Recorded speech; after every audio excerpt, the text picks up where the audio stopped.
कभी किसी बुजुर्ग ने ऐसा आपके साथ अपना एक्सपीरियंस शेयर किया हो जो सुन के लगा हो कि कैसे संभव है? मतलब बहुत बहुत एक्सपीरियंस है कि कई तो इसमें ऐसे है कि उसने उनकी जुबानी में गाड़ी के नीचे पैर नहीं रखे हैं। मतलब कोई बड़े कापड़ के व्यापारी थे, ये थे, लेकिन धीरे धीरे तीनों बेटों को शादी कर दिया, सबके नाम पे संपत्ति कर दी। उसके बाद में जैसे जैसे जैसे जिसकी शादी होती गई, सब अपनी बीवियों को लेके उड़ गए। अब माँ बाप यहाँ अकेले पड़े हैं, ना खाने के पैसे हैं, ना दवाई के पैसे हैं, ना कुछ कोई देखने वाला है, ना कोई रोने वाला है। कभी किसी के बच्चे के साथ आपका कभी कन्फ्रंटेशन हुआ, सामना हुआ, जहां आपने किसी के बच्चे को डांटना पड़ा हो कि कैसे अपने माता पिता को से छोड़ दिया?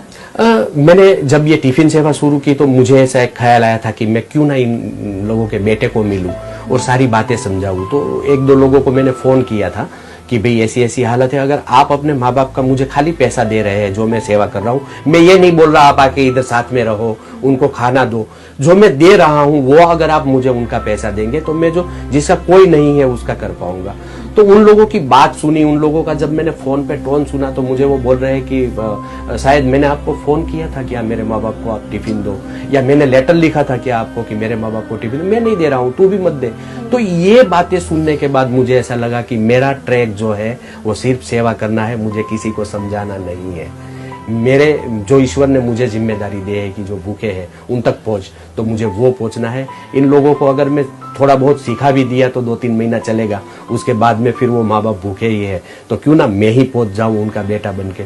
तो मैं पहुंच गया हूं उनका बेटा बनके और कर रहा हूं। सारा सिस्टम का खर्चा, 200 टिफिन बनाना, तैयार करना, फिर उनको बंटवाना, कैसे सब निकलता है? ये हो जाता है। सुबह 6:30 बजे मेरा किचन शुरू होता है, 6:30-7 बजे मैं वहां पहुंच जाता हूं, फिर 11 बजे तक वो काम चलता है, क्लिनिक में आता हूं, 2 बजे तक पेशेंट को देखता हूं, फिर वापस कल की तैयारी के लिए जुट जाता हूं, फिर शाम को 6-6:30 बजे क्लिनिक में आता हूं, 10-10:30 बजे तक बैठता हूं और थोड़ी बहुत एक्टिंग कर लेता हूं। कई सीरियलों में मैंने एक्टिंग की है, तो उससे भी जो भी आमदनी होती है वो मैं इसमें डालता हूं। कई 3-4 फ्रेंड्स ऐसे हैं कि कहीं अटक तो मुझे फोन करना, हम लोग देख लेंगे। तो कहीं ग्रोसरी वाले का बिल है, ये है, फोन करता हूँ, काम हो जाता है। मतलब ईश्वर की गोद में बैठ के काम करता हूँ। लोगों को मैं दिखाई देता हूँ, ईश्वर नहीं दिखाई देता है, लेकिन हालांकि वो पूरा कर देता है। 11 साल में कभी तकलीफ नहीं आई है। और बुजुर्गों के इतने आशीर्वाद आप अपने साथ ले रहे हैं, तो मुझे लगता है कि वैसे भी कोई काम अटकना नहीं चाहिए। बिल्कुल। इन 11 साल में अगर मैं आपसे पूछूं, कभी एक दिन ऐसा आया कि ऐसा लगा कि मैं नहीं कर पा रहा हूँ, अब ये काम बंद करना पड़ेगा? नहीं, आज तक तो मुझे ऐसा कभी थॉट नहीं आया है कि ये नहीं कर पाऊंगा। हालांकि मैं ये सोचता हूँ कि इन लोगों को मैं अच्छा आवास दूं, अच्छी जिंदगी दूं, क्योंकि वो जिस हालत में जी रहे हैं मुझसे देखा नहीं जा रहा है। तो मैं 4 साल से प्रयत्न कर रहा हूँ कि उनके लिए एक आवास बनाऊं। मैं ना उसको वृद्धाश्रम बोलूंगा और ना ही उसको ओल्ड एज होम बोलूंगा, मैं माँ बाप का मंदिर बोलूंगा। और कहीं नहीं है, मुझे माँ बाप का मंदिर बनाना है, इन सबको साथ में रखना है, उनकी पूजा करनी है, उनकी आराधना करनी है मुझे, कि ये जो मेरे भगवान है वो भूखे हैं। तो मैं आपके जरिए मैं सबको वही प्रार्थना करूंगा कि अगर आप नहीं कर सकते हैं तो कुछ नहीं, लेकिन आप जो है मुझे सहारा दीजिए। मैं इन भगवान को, मैं इन ईश्वर को, मैं इन सबकी सेवा करूंगा, मैं पूजा करूंगा माँ बाप की। 11 साल में सबसे यादगार कोई बुजुर्ग की कही हुई बात जो आपको ऐसा लगता है कि बस यही मेरी ताकत है, इसके दम पे मैं कुछ भी कर जाऊंगा? बातें तो बहुत सारी आती है, लेकिन एक जो ये मेरी जिंदगी में हुआ है कि एक कुछ 82 इयर्स ओल्ड लेडी मेरी क्लिनिक में आई। तो मैं कैमरे में देख रहा था, तो मेरा मैनेजर है भरत भाई, उसको मैंने बोला कि ये माँ जी आए हैं, क्योंकि हमारे उधर कोई ओल्ड एज वाले आते हैं तो हमको यही लगता है कि भाई ये कोई टिफिन के लिए आए हैं। तो मैं बोला पेशेंट बहुत है, तू एक काम कर, उसका नाम लिख ले और उसको बोल कल से टिफिन आएगा।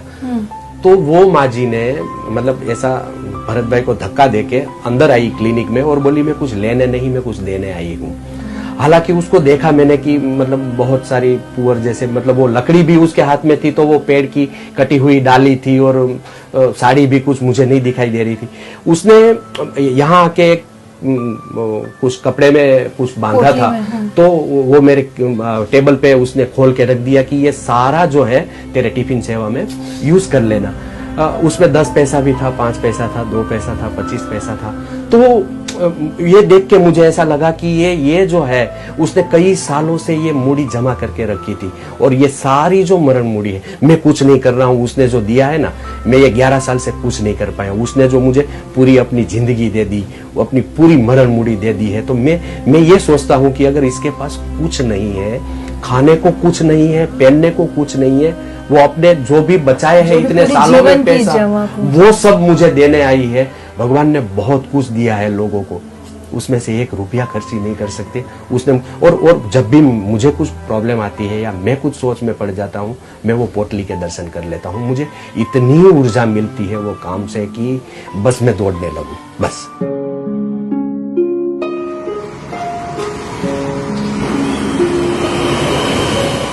मैं अकेला ही चला था जानिबे मंजिल, मगर लोग साथ आते गए और कारवां